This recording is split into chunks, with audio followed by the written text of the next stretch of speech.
Hello friends, welcome back to my YouTube channel. How are you? Hope you all are very good and enjoying my videos, and hope you are learning many more from my videos. Okay, so let's start a new topic, that is organizational structure. What is organizational structure?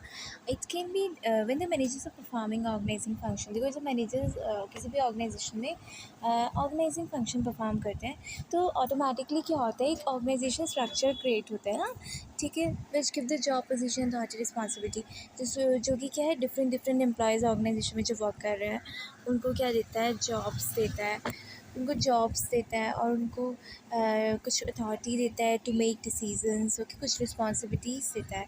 Organisation structure can be defined as network of job position responsibility. तो organisation structure क्या है, इन सबका मिलाप, इन सबका combination किस किस का, responsibilities का, अथॉरिटीज़ का, जो कि परफॉर्म हो रही हैं डिफरेंट लेवल्स में, ओके।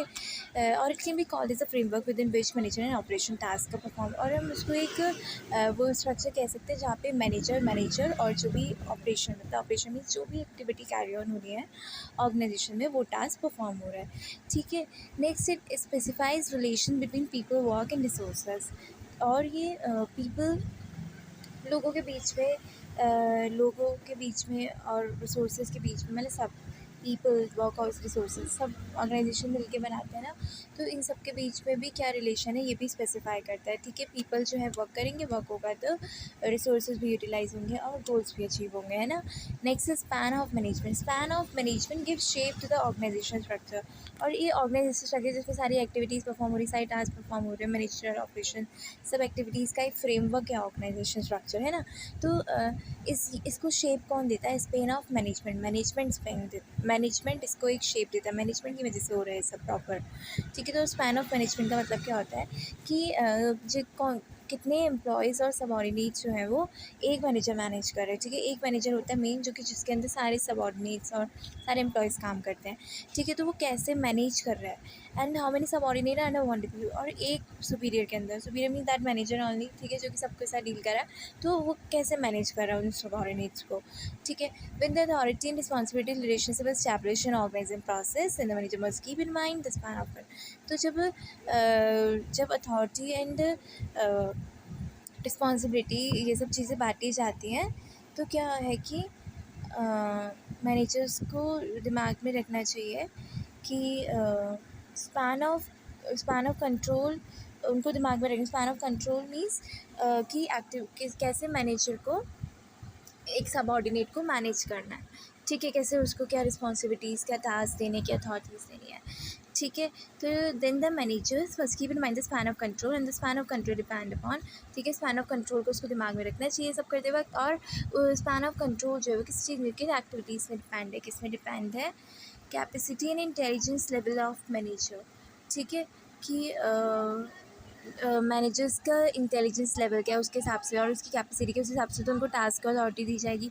फिर मैनेजर का ट्रस्ट क्या है अपने एम्प्लॉयज़ में, कि ये मैनेजर, ये जो एम्प्लॉय है, ये खासियत, इसके अंदर ये खासियत है नहीं है काम करने की, ठीक है। तो वो चीज़ भी देखी जाती है, ओके। नेक्स्ट क्या है कि the employees intelligence level in the nature of job. और एक और चीज़ देखी जाती है कि जॉब का नेचर क्या है, उस हिसाब से किसी को अथॉरिटी या टास्क दिया जाता है, ओके। नेक्स्ट क्या है कि what is the importance of organisation structure की इम्पोर्टेंस क्या है।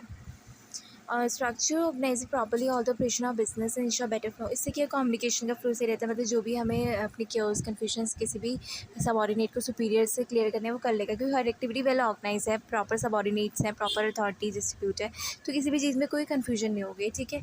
और एक जो क्लियर स्ट्रक्चर है, एक प्रॉपर ऑर्गेनाइजेशन स्ट्रक्चर होगा, तो उसकी वजह से रिस्पॉन्सिबिलिटी चेक करना भी होगी कि हर एक बंदा जो है अपनी रिस्पॉन्सिबिलिटी परफॉर्म करेंगे, क्योंकि हर किसी के हाथ में एक ना एक अथॉरिटी, एक ना एक पावर है, तो उसको एक ना एक रिस्पॉन्सिबिलिटी है। तो कि उस कोई ऑर्गेनाइजेशन में ऐसा होगा जिसकी रिस्पॉन्सिबिलिटी होगी, वो चेक करेगी सबकी सब जो भी एक्टिविटी परफॉर्म कर रहा है वो अच्छे से कर रहा है, नहीं कर रहा है, ठीक है। नेक्स्ट क्या है कि it allows, it's clear about the working side of an enterprise can show, कि ऑर्गेनाइजेशन में ढंग से काम हो रहा है नहीं, प्रॉपर वर्क हो रहा है नहीं हो रहा है, ये भी पता लगता है।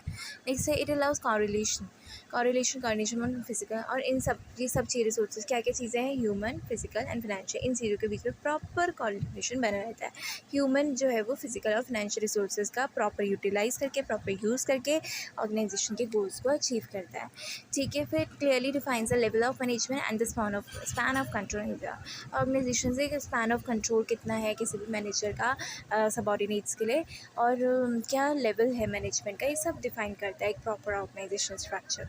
ओके, अब इसके हम टाइप्स पढ़ते हैं। Types in functional structure. सबसे पहले आज हम फंक्शनल स्ट्रक्चर पढ़ रहे हैं। नेक्स्ट वीडियो में हम लोग दूसरा स्ट्रक्चर डिस्कस करेंगे, क्योंकि थोड़ा डिफिकल्ट हो जाएगा, वीडियो बहुत लेंदी हो जाएगी, राइट। तो इसके जब when the activities are group keeping in mind the function of the job then it is called functional structure। अब देखो एक जॉब का क्या फंक्शन है, क्या काम है, उसके हिसाब से अगर एक्टिविटी परफॉर्म हो रही है तो वो स्ट्रक्चर फंक्शन स्ट्रक्चर हो गया। ठीक है, जैसे कि एक सेल है तो उसमें सेल से रिलेटेड सारे काम हो रहे हैं, परचेज डिपार्टमेंट परचेज हो रहा है ना। For example all jobs related production and group in production department, job related to sale and sale.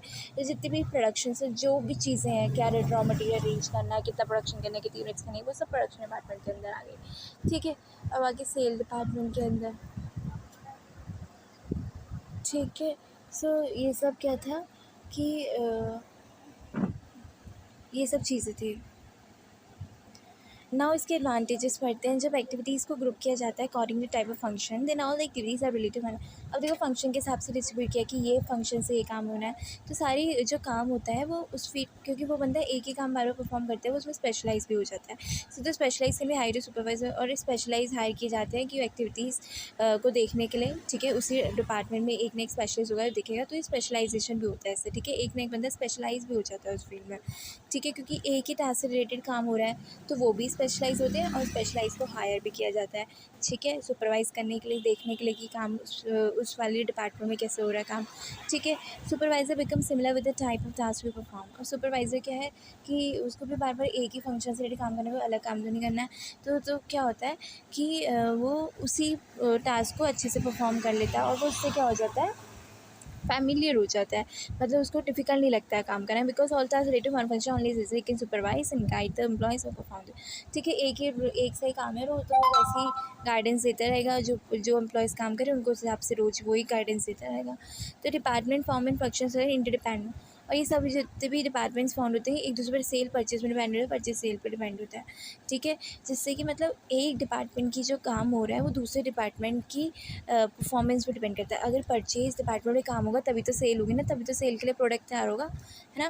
तो this is all about makes training employees more easy. अब इससे क्या होता है, एम्प्लॉयज़ को ट्रेन करना भी बहुत ईजी हो जाता है। कैसे, क्योंकि अगर उनको लिमिटेड स्किल्स में ही ट्रेन करना है, उनको बहुत ज़्यादा नहीं पढ़ाना है, उनको एक ही फंक्शन से रिलेटेड काम करना है। ठीक है, परचेज से बात एक ही डिपार्टमेंट में काम करना है, एक ही फंक्शन एक ही चीज़ से काम करना है, तो उससे क्या होगा, उनको उसी उतना ही सिखा देंगे बस। It makes more different function get due attention, और इसकी वजह से अलग अलग फंक्शंस जो रिलेटेड फंक्शन है उसमें भी ध्यान दिया जाता है।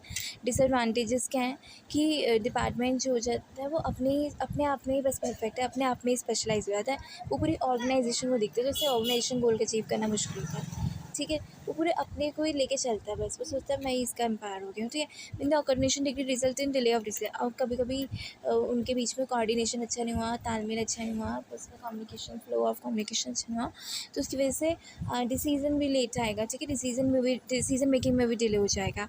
Department in start thinking the department function, मैंने कहा ना, जैसे कि मतलब वही उस डिपार्टमेंट के एम्पायर बन गए, वो पूरी ऑर्गेनाइजेशन में फोकस ही करते हैं, फिर पूरी ऑर्गेनाइजेशन हमारे डिपार्टमेंट है, पूरी ऑर्गेनाइजेशन लेकर चलना चाहिए, नहीं, वो कहते हैं हमारा डिपार्टमेंट ही हमारे एम्पायर है, सिर्फ उसी में फोकस करते हैं, उनके लिए वही उसके लिए इंपॉर्टेंट हो जाता है।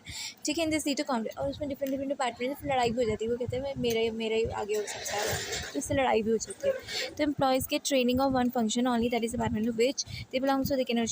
अब क्या होता है, एम्प्लॉयज़ को एक ही फंक्शन के लिए तैयार किया, एक ही चीज़ के लिए तैयार किया, तो क्या होता है कि उनको अदर डिपार्टमेंट में शिफ्ट करना डिफिकल्ट होता है, क्योंकि उनके पास और स्किल्स ही नहीं है। उनको एक फंक्शन रिलेटेड उतना ही उतना सिखा दिया, जितना काम करना था उतना ही उनको सिखा दिया, उनको और एक्स्ट्रा सिखाया नहीं है, तो उनके लिए डिफ़िकल्ट होता है। अगर उनको दूसरी जॉब में कहीं पे उनको ट्रांसफ़र कर दिया जाए तो उनके लिए एडजस्ट करना बहुत डिफिकल्ट होता है।